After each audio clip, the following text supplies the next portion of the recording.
Mankind must put an end to war before war puts an end to mankind.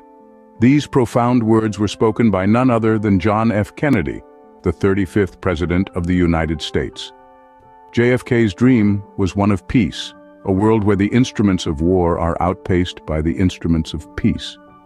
Yet as we look around today, we see a starkly different reality. Conflicts continue to rage across the globe, the very antithesis of JFK's envisioned world. In the heart of these conflicts are people, veterans, refugees, families torn apart by war.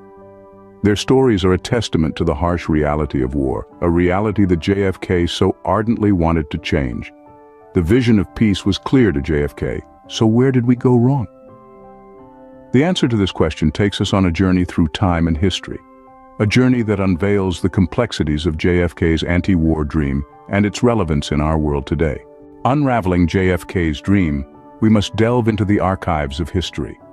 John F. Kennedy, the 35th President of the United States, had a vision of peace, a world where the instruments of war would not outpace the instruments of peace. His stance on war evolved over time, shaped by his experiences as a war hero, his observations of the Cold War, and the pressures of his presidency. Historians often place JFK's idealism within the context of the Cold War, a time when the threat of nuclear annihilation hung heavily over the world. His speeches were filled with calls for peace, disarmament, and diplomacy. But achieving peace was not as simple as making a speech. JFK's vision clashed with the realpolitik of his time, the reality of a world divided by ideology and armed to the teeth with nuclear weapons. Despite his rhetoric, JFK also made controversial decisions that undermined his ideals.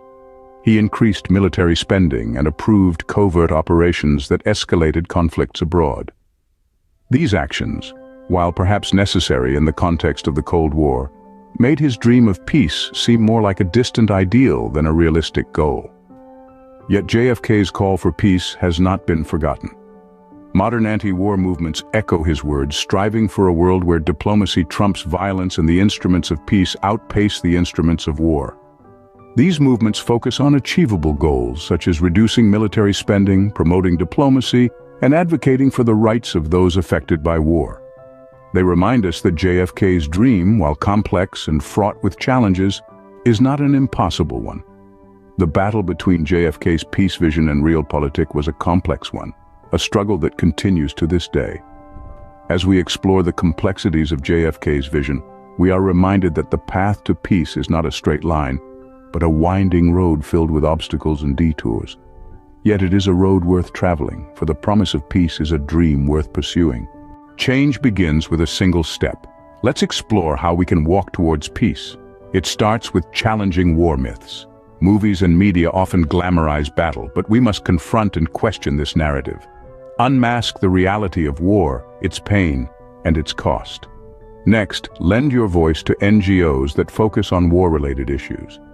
These organizations tirelessly work towards arms reduction, conflict resolution, and humanitarian aid. Your support can make a tangible difference. But the quest for peace doesn't stop there. We need to rethink security. How about focusing more on conflict prevention, rather than military-first solutions? Let's explore alternatives that prioritize dialogue, diplomacy, and development. Remember, peace is not an unreachable dream. There are examples of localized successes, of peace deals, of communities choosing harmony over discord. We can learn from these instances and replicate them. We must remember JFK's words. Peace is a daily, a weekly, a monthly process, gradually changing opinions, slowly eroding old barriers, quietly building new structures. JFK's dream of peace isn't just a relic of the past. It's a call to action for the present. More than half a century later, his ideals resonate in a world that has seen the ravages of war and the fleeting moments of peace. His vision, though born in a different era, transcends time and geography. It's a universal plea for harmony that echoes in the hearts of peace seekers everywhere. Now, it's time to translate JFK's ideals into practical peace-building ideas. It starts with you, with us, with critical thinking, challenging the narratives of war, questioning the status quo, seeking alternatives to conflict. That's how we honor JFK's dream, That's how we contribute to a world more in tune with peace than war. So I ask you, which peace-building idea sounds most practical to you? How will you answer JFK's call for peace?